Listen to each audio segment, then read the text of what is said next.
করিতে ব্যর্থ হইয়াছেন।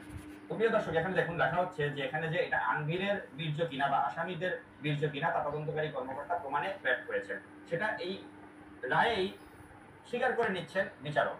তো আমার প্রশ্ন হচ্ছে, যদি তদন্তকারী কর্মকর্তা এটা প্রমাণে ব্যর্থ হয়ে থাকে তাহলে সেক্ষেত্রে বিচারকের কাজ কি?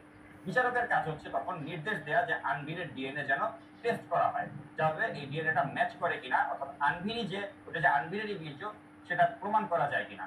তো তিনি তো আনভিরকে তো কখনো একটা জিজ্ঞাসাবাদেরও আদেশ দেওয়া হয়নি। এই ঘটনা ঘটার পর থেকে, অর্থাৎ মুনিয়া হত্যা এবং ধর্ষণের পর থেকে তো আজ পর্যন্ত এই বসুন্ধরা গ্রুপের সায়েন্স আনভিরকে একটাবারের জন্য জিজ্ঞাসাবাদও করা হয়নি।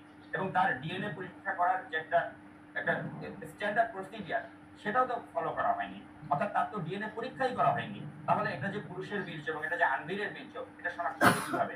তো এই যে এই ভণ্ড বিচারক, তিনি যে একটা মানে টাকা খেয়ে বা সরকারের চাপে তিনি যে রায় দিয়েছেন, এটা এখানে এর থেকে বুঝতে আর কি বাকি থাকতে পারে প্রিয় দর্শক?